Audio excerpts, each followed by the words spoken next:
Okay, so magandang araw, class. Magsitayo ang lahat para sa ating panalangin na pangungunahan ni Michael.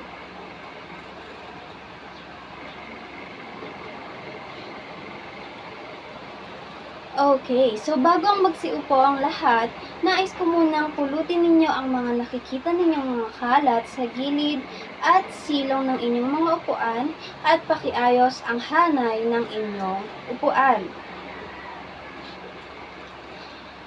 Okay, nais kong malaman kung may lumiban ba ngayong araw sa ating klase?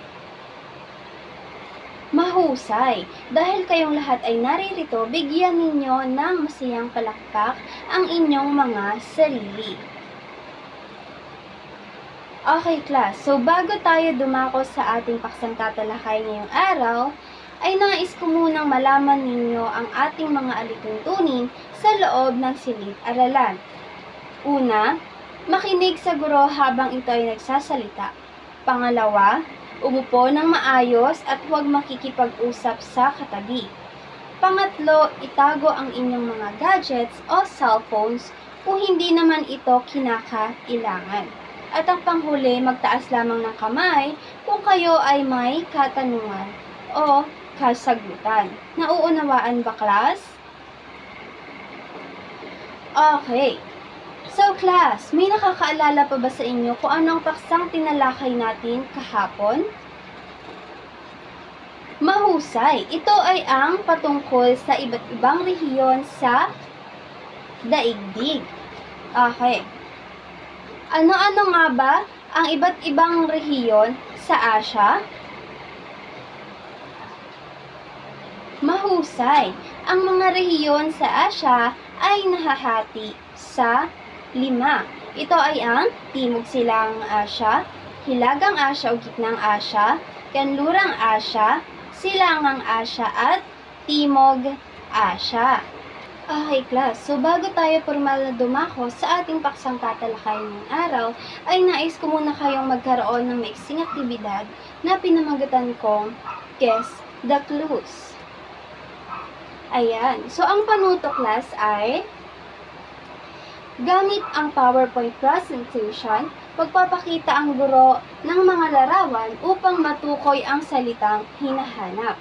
Bawat larawan ay may kaakibat na 10 segundo upang masagot ng mga mag-aaral.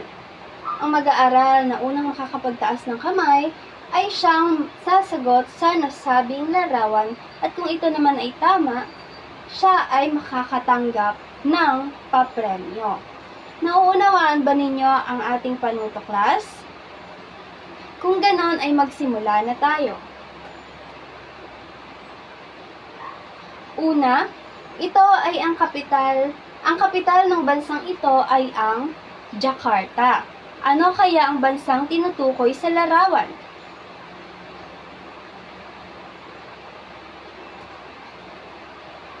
Indonesia. Mahusay!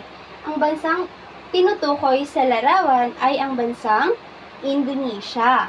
Sunod, ang kapital ng bansang ito ay Kuala Lumpur. Ano kayang bansa ang tinutukoy sa larawan?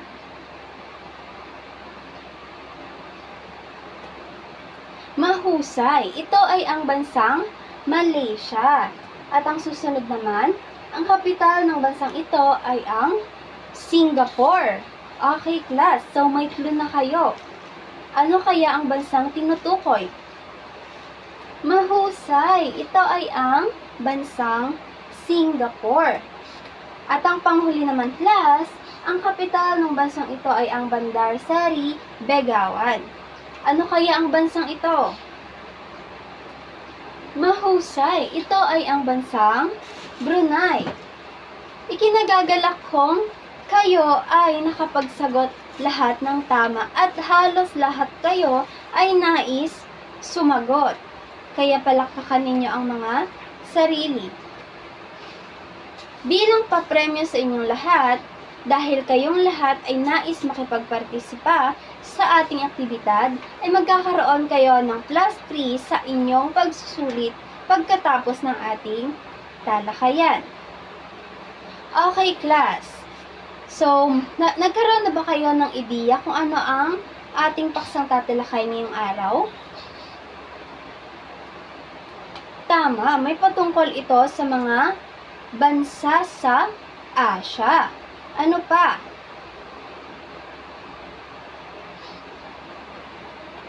Mahusay.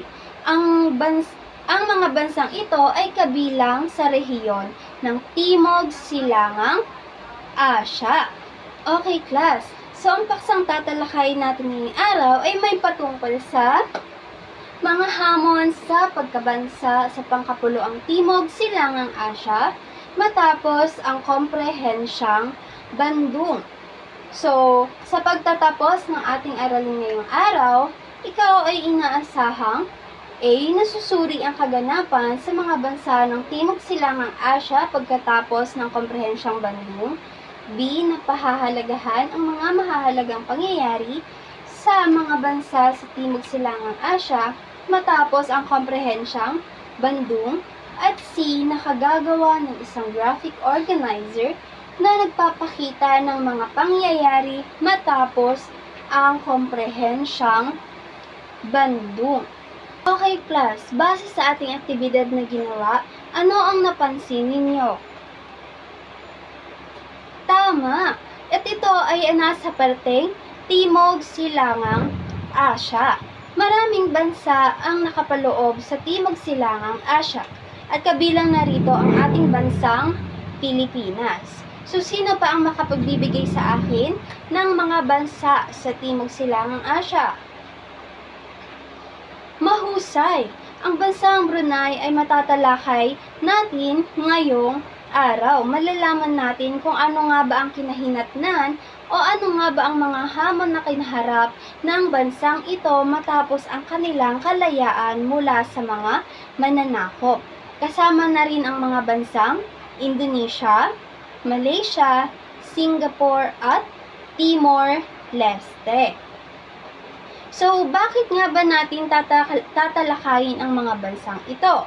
Gaya nga ng sabi ko sa bansang Brunei, dito malalaman natin kung ano ang mga hamong kinaharap ng mga bansang ito. Malalaman natin kung ano ang mga hamong kinaharap ng mga bansang ito matapos ang kanilang kalayaan sa kamay ng mga mananakop. Okay. So, class, handa na ba kayo sa ating tatalakay ngayong araw? Okay. So, dumako na tayo sa ating paksa. Unahin natin ang bansang Indonesia. So, class, ang bansang Indonesia ay bagong tatag na bansa pa lamang.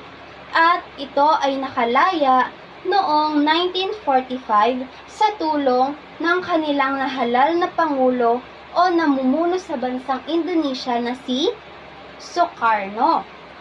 Okay, class. So, sino nga ba si Sukarno? So, si Sukarno ay nagpatupad ng guided democracy na isang sistema na naglalayong ayusin ang dibisyong politikal na sanhi ng parlamentong pamahalaan sa bansang Indonesia.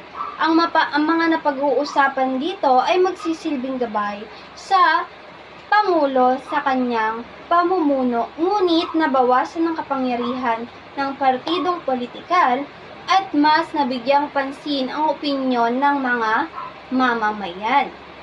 Sa ngayon naman, class, dumako tayo sa bansang Malaysia. So, nakalaya noong 1957 mula sa mga Ingles.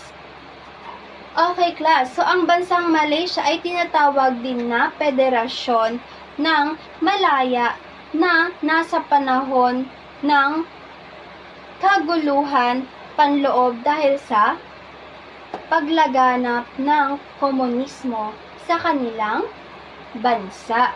So, ang nahalal na pangulong tumulong sa kanila para maiahon ang kanilang ekonomiya ay si Mahathir Mohamad.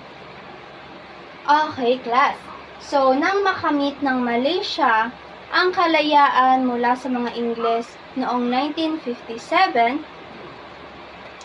ang Malaysia ay nagkaroon din ng mga hamon at mga issue sa mga pangkat etnikong naninirahan sa kanilang bansa, kung saan nagkaroon sila ng hindi pagkakaintindihan o hindi pagkakaunawaan sa kanilang teritoryo.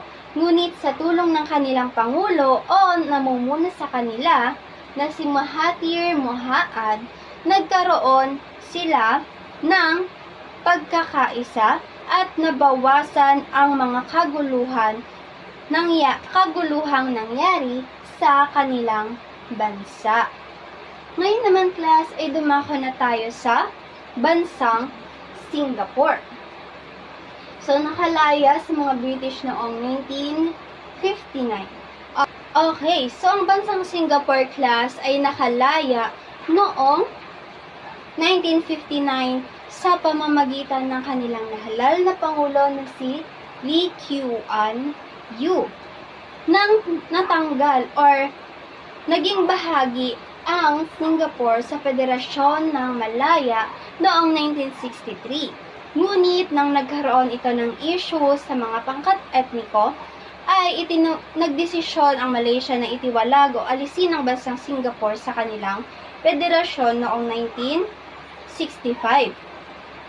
Ngunit sa pamamagitan ng kanilang nahalal na pangulo na si Lee Kuan Yew, nagkaroon siya ng ideya na upang mapaangat ang kanilang ekonomiya sa pamamagitan na lamang ng pagpapatayo ng mga pabrika sa kanilang bansa.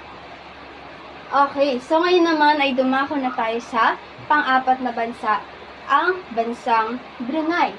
Ito ay ang tanging bansa sa Asia na pinamumunuan ng isang sultan.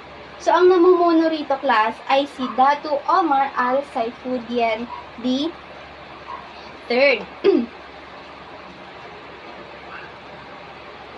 So, ang namumuno dito, class, ay pinamumunuan ni Datu Sultan Omar Al Saifuddin III na siyang nagsulat ng konstitusyon sa Brunei na nagsasabing ang relihiyong Islam ang siyang opisyal na relihiyon ng kanilang bansa.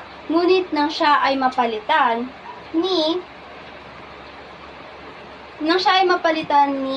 Hassan Bolkiah, nagkaroon ng mga hamong kinaharap ang bansang Brunei. Kabilang na dyan ang pagkakakulong ng kanyang kapatid na si Jeffrey Bolkiah, kung saan ginamit niya ang pondo ng kanilang bansa upang bumili ng mga maluluhong bagay. Kumbaga, class, ang bansang Brunei at ang hamong kinaharap ng bansang Brunei ay ang korupsyon. Ngayon naman, class, ay dumako na tayo sa panghuling bansa at ito ay ang Timor-Leste. Pinakabatang bansang nakalaya noong 2002 sa tulong ng kanilang pangulo na si Xanana Gusmao. So, ang Timor-Leste ay nakaranas ng pagmamalupit o panggigiit mula sa bansang Indonesia noong 1975. So, bakit nga ba ginigipit or pinaghahagupitan ng bansang Indonesia ang Timor-Leste? Sa kadahilan ng nais ng Indonesia na gawing probinsya ang Timor-Leste. Ang panggigipit o represyon ng bansang Indonesia sa Timor-Leste ay nagdulot ng malawakang tagutom na umabot sa 200,000 tao ang namatay. Ngunit sa ilalim ng pamumuno ni Xanana Gusmao, natatag ang Armed Forces of National Liberation of East Timor o mas kilala bilang Falintil. Okay.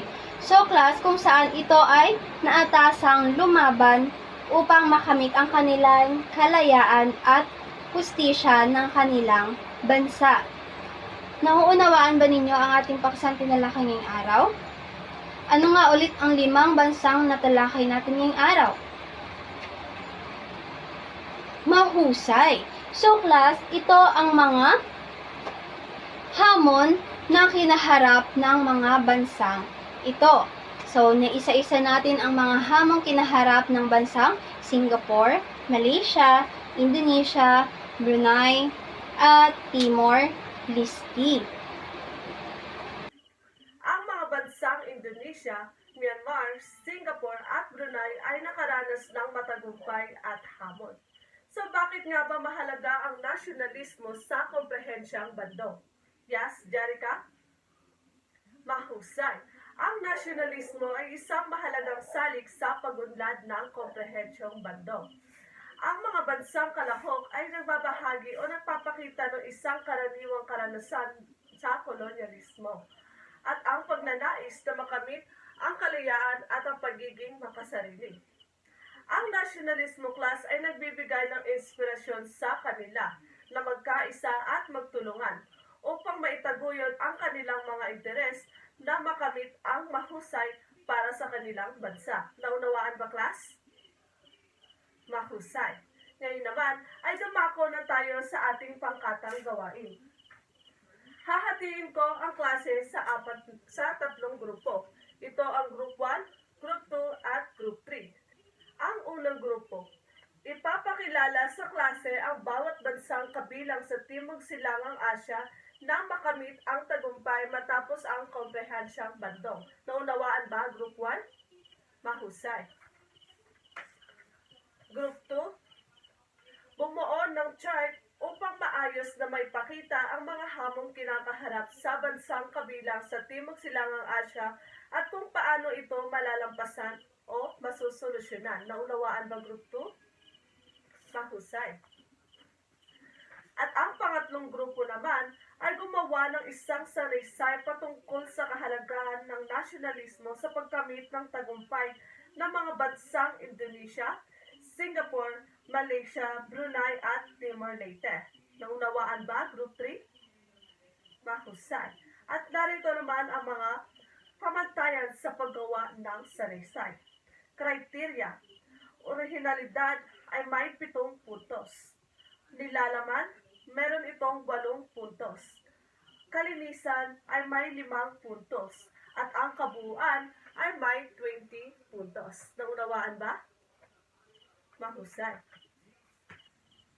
Tapos na ba, class? Okay, maaari nyo nang ipasa.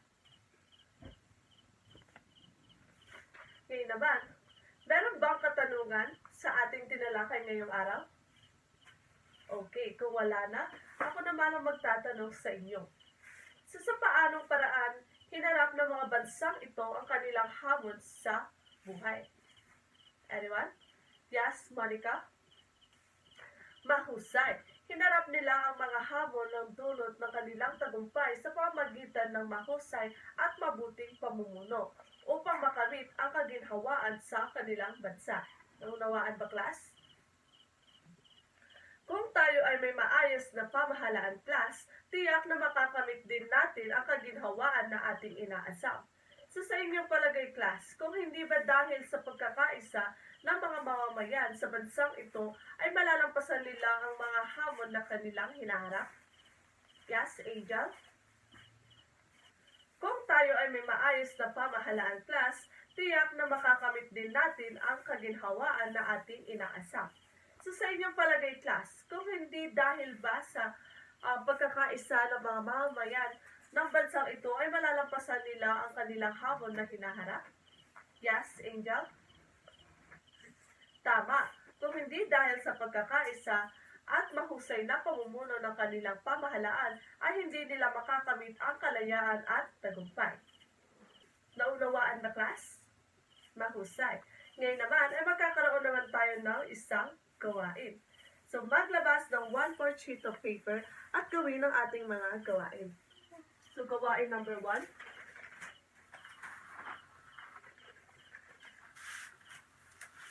Basahin ang pangungusap at isulat ang tama kung ito ay wasto at mali naman kung ang pangungusap ay hindi wasto. So number 1. Sa pamahalaan ng Brunei ay nakaranas ng mga issue at problema na dulot ng pagiging isang bagong tatag ng bansa. Number 2. Si Sukarno ang unang naging pangulo ng Indonesia nang ito ay maging Malaya noong Agosto 17, 1945. So number 3, nakamit ang mga Malaysia ang kalayaan noong 1965 mula sa mga English. At number 4, naging bahagi ng Federasyon ng Malaya ng Singapore noong 1963. At number 5, ang nasyonalismo ay isang mahalagang salik sa pag-unlad ng komprehensyang bando. Naunawaan ba, class? At sa pangalawang gawain naman, isulat ang titik ng tamang sagot. So, letter A, Indonesia. Letter B, Singapore. C, Malaysia. D, Brunei.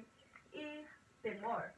So, number 1, ipinatupad ni Sukarno ang guided democracy na isang sistema na naglalayong ayusin ang dibisyong politikal na sanhi ng parlamentong pamahalaan. Number 2, ito ang pinakabatang bansa na nagkamit ng kalayaan noong 2002. Number 3, sa ilalim ng pamumuno ni Mahathir Mohamad ay nagkaroon ng establisasyong politika sa Malaysia na kinakailangan para sa paglago ng ekonomiya. At number 4, ito ay nakalaya sa mga British noong 1945. At number 5, ang katangi-tanging bansa sa Asia ni Sultan. Naunawaan ba, class? So, maaari nyo nang ipasa. So, ngayon naman, ay maglabas kayo ng inyong kwaderno at isulat ang ating takdang aralin. So, magsaliksik patungkol sa isa pang bansa sa Timog Silangang Asya na nakaranas ng hamon matapos ang komprehensyang bando. Ang Vietnam, Cambodia, Laos, Myanmar at Thailand. So, magsulat ng isang pangunahing hamon sa bawat bansa na kanilang kinakaharap matapos nilang makamit ang kanilang kalayaan. At narito naman ang pamantayan sa gawain. Nilalaman ay may 10 puntos. Kalinisan ay may 6 na puntos. Estilo sa pagsulat ay may 4 na puntos. At ang kabuuan ay may 20 puntos. At dyan lamang nagtatapos ang ating talakayin. So, goodbye, class!